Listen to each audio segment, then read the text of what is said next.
What's up, guys? So I've got my training done today. Just got done with my clients programming for the following week. There's a crock pot you can barely see right there.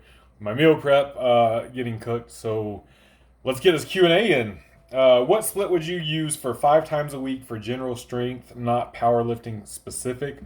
I would probably, and I do lower body first. I know people always say, you should do lower body second because it's easier to recover from upper body. And I agree with that. I am just such a creature of habit that I do lower body first. So because you asked me, you said, what would you use? I would do lower, upper, full body is what I would do. You could do upper, lower, full body. You could do 5 full bodies, whatever. What would I do? I would do lower, upper, full body. I think that would be the move.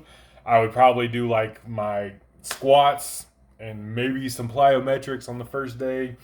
On the first upper day, I would do my pressing, pushing stuff. Then the second lower day, I would do, hinging and posterior chain stuff. My second upper day, pulling upper stuff like in shoulders, upper back, shit like that.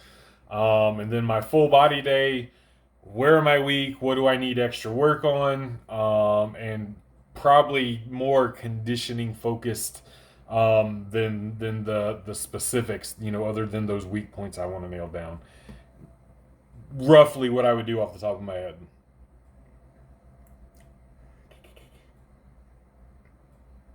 For hypertrophy, do you only need to do as much as is needed to gain strength progression? For example, if I gained equal strength between 3 sets a week and 6 or 9, do I opt for more volume or do only as needed? I ask you since the Mike Israel camp, which loves volume, and then the Sean, I don't know how to pronounce his last name, who says do 1 to 4 sets per body part.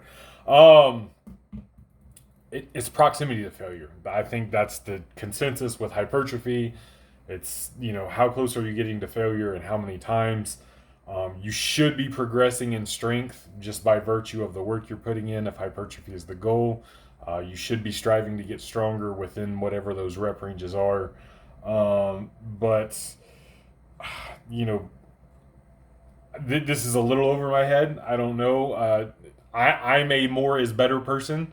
So I would just logically think to myself that, if 3 sets near failure got me this, then 5 sets near failure should probably get me a little more. Obviously, there's going to be some point where there's a fall off and it becomes doing too much and just junk. Just find your sweet spot, find what you like, and if you are growing on 3 sets a week and you are happy with the growth and the progress that you're getting, there is no need to change what you are doing just because some influencer said this is more optimal than that. Does your old man sleep schedule affect your social life? You have to have a social life for it to be affected. And I say that kind of tongue in cheek. So, my girlfriend lives an hour away. And her and I usually get together on Saturdays. That's her one day off a week. She manages a Subway. Intermittently, sometimes I'll drive down there and see her while she's at work. If I get to sneak out of my work, which isn't always the case. As far as like social life, I really like my social life. There isn't really much of one. I socialize with the people at the grocery store who see me like 6 days a week. They are my friends. There's a handful of people I see at the gym sometimes. Of course, I have my kid. I take him to jujitsu. Some of the parents there I see and talk to, socialize there. That said, so after me and my wife separated, I started seeing Nicole, who I'm seeing now. So it just kind of transitioned into that. And then her and I split up. And I got on Tinder and dated around. And I did certainly made exceptions to go on dates and stuff. I stayed up past my bedtime, of course, for the sake of that. Ended up dating one girl for a little bit, and her and I didn't work out. And now I'm back with Nicole, so my schedule really isn't affected too much. She does stay up later than I do, given her job and what she does. So on Saturdays, if I go to see her or if she comes to see me, I do make the exception there. because my lifting and stuff isn't everything, and being super optimal all the time. One night a week staying up past my bedtime or staying out past my bedtime isn't that big a deal. But otherwise, yeah, not much of a social life. I'll be fucking 39 next year. I've done a lot of my socializing. Any good cues for barbell benching? I never feel locked in and always feel like I'm losing power somewhere. Uh, Bend the bar, squeeze your glutes. Those will generally lock in your lower and upper body. Um, some people like to cue like spreading the floor with their feet. That can be one too. But squeeze the glutes, bend the bar. Those two like do a lot. Favorite movies? I'm not a super big movie buff. Off the top of my head, Love and Basketball is my favorite movie. Um, The Wood, Can't Hardly Wait. I really like coming of age movies of that era, probably because that's when I was coming of age. So I like 300. 300 was a really good movie. Those are the first ones that come to mind, but definitely Love and Basketball is my favorite movie. Super Troopers also. That's probably my favorite comedy. Do you think plyometrics strengthen our ligaments, or is that already achieved with regular strength training? Um, yes to both. I do think plyos can strengthen our ligaments, and I think strength training also strengthens our ligaments. Where do I see myself in my 50s? Still here. I don't intend on moving anywhere. Let's see. My son will be graduated by then. Both of my properties will be paid off by then. So hopefully, if everything goes right and I'm not an idiot, I will have a lot more maybe freedoms. I like to work, but I'll have more options in regards to not necessarily being employed by somebody. Uh, yeah, just having more freedoms in general, and the ability to tell somebody to fuck off, and not being obligated to be at somebody's place of employment. I like my job. I like where I work. But all things considered, if I hold course right now, and Dante graduates, and he moves out or whatever, goes off and does his own thing, and I sold everything I owned, I could feasibly live like without working again. Maybe here, for sure, in one of those other countries where a lot of expatriates go to live at a much lower cost of living. But my cost of living where I'm at is really small, compared to a lot of other places in America. Um, I'm I'm in a pretty good spot right now. So yeah, I think my 50s should have a lot more freedom. What would you buy for a budget home gym setup that would get you big and strong, plus one cardio machine of your choice? Um, a rack. I would get like a used rack off marketplace. Doesn't have to be fancy name brand or anything. The weights, I would get fucking steel, cast iron, whatever plates used off marketplace. You can get them fucking dirt cheap. I would invest in a good bar. The barbell is going to be important. You're going to want it to hold up and be durable and not get bent and last. So that's I would splurge on the barbell, and even that said, splurge. You can get a good barbell for $300 to $400. You don't have to get like $1,000 Eleiko. But I would get a good barbell, and that my rack, my barbell, and all my weights combined, it cost me. I got the rack for $400. My bar was like $300, so that's $700. And most of my weights I've accumulated for free over the years. People just giving it to me, so $700 there. And I paid $200 for a bench. So I'm less than $1,000 of having the bare bones basics, and that will take you fucking far. Um, Plus one cardio machine of my choice. Y'all already know what I'm going to say. The elliptical machine. Um, the thing with cardio, you can go get that in anywhere, at a park, outside, whatever. But if getting a machine, I love the elliptical machine. So that would be an easy choice. Did you consciously eat more protein during your weight loss phase? So yeah, I like to make sure I'm hitting a minimum protein if I'm cutting weight. Um, and it was 200 grams was my bare minimum. A lot of times I was eating more than that. I didn't weigh and track everything, but generally speaking, um, if I wasn't eating like 2 pounds of meat on a given day of lean meat, it would be 1 pound of lean meat and, a carton of egg whites or a tub or two of non fat Greek yogurt, things of that nature. But yeah, I try to, I do actively make sure that the protein is significantly higher, or at least hitting a bare minimum when I'm cutting weight. It's more important when cutting than maintaining or bulking.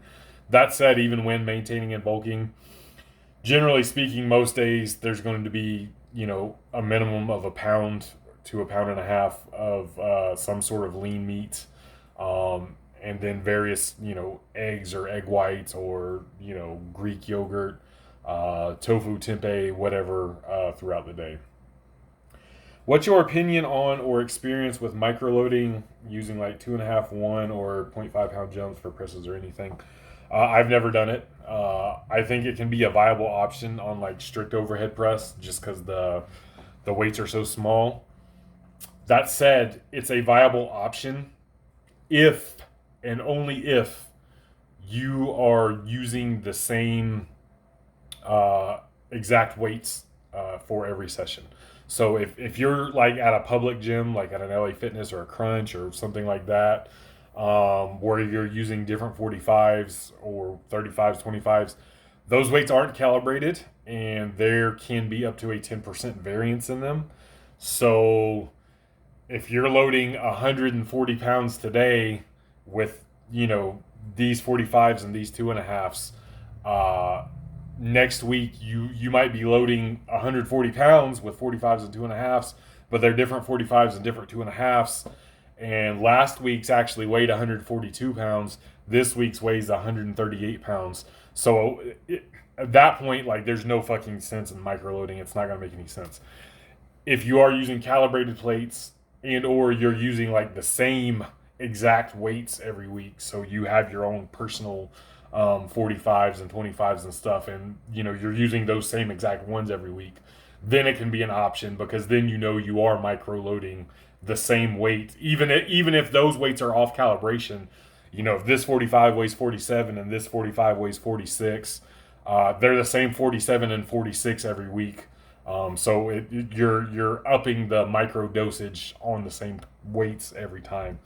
So it can be viable there, but it's not something I've ever done.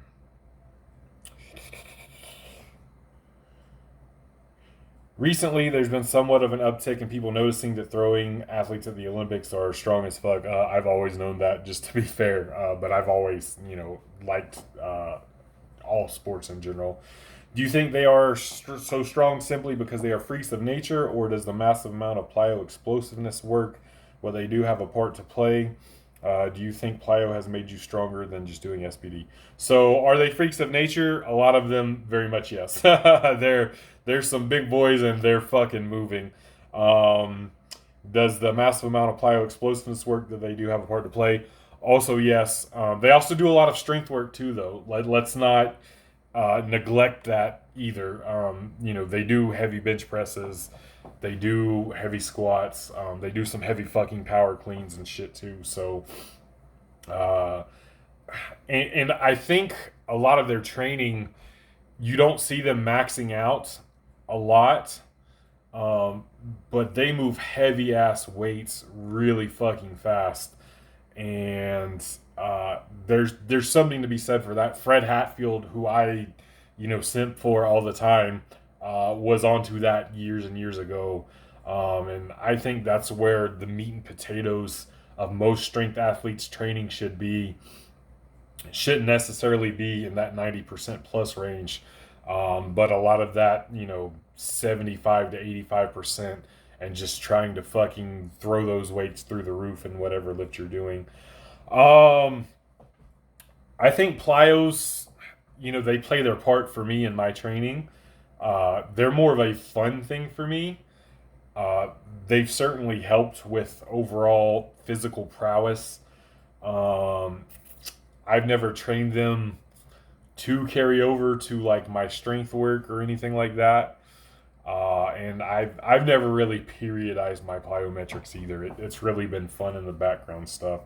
So again, it's certainly helped with overall physical prowess and all around performance. Um, I'd be speculating if it carried over to my strength at all. Targeting a 500-pound deadlift, I'm giving myself 9 months to achieve this, nearly 100 pounds over my PR. As I tend not to pull singles, I was wondering how often I should, if at all. Should I test my training max every now and then? Singles, yes. I would incorporate singles into your training.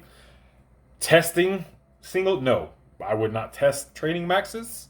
What I would do is, and you've got to be honest with yourself before, your whatever working sets you're going to do, you know, use an RPE scale. And like today, I'm going to do 2 to 3 RPE 6 singles before my working sets.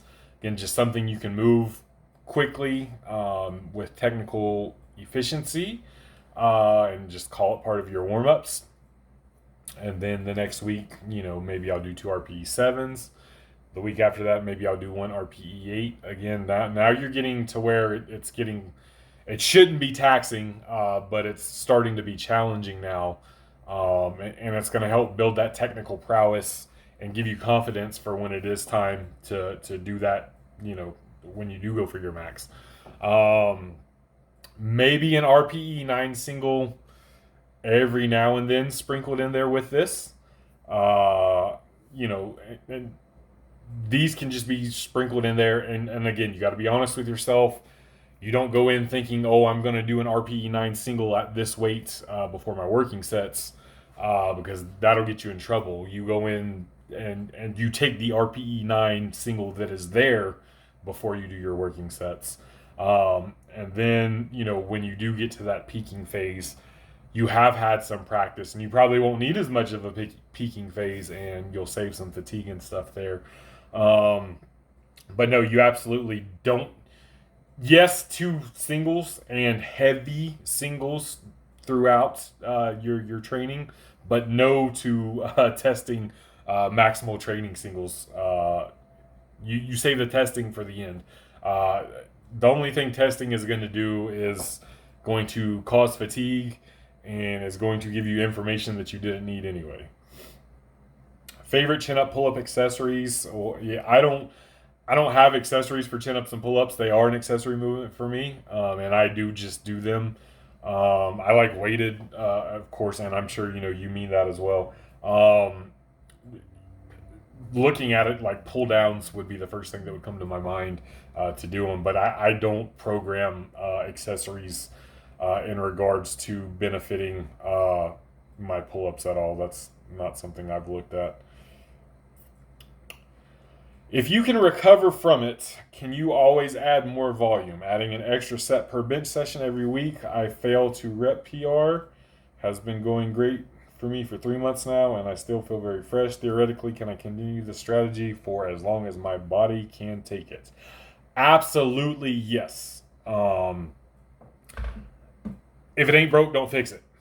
And it is working for you, and it will work until it doesn't. And by all fucking means, ride that train until it falls off the rails. There is no reason to ever change something that is working. I don't care what an influencer says. I don't care what science says. I don't care what anything else says. If something is working, and as long as you're not putting yourself at risk for injury, motherfucking do the thing that is working until it is not working anymore. And in your case, what I would do when adding volume, when you get to that point where it stops working for you, I would reset and run that same scheme back. Just obviously reset at higher numbers or whatever the case may be.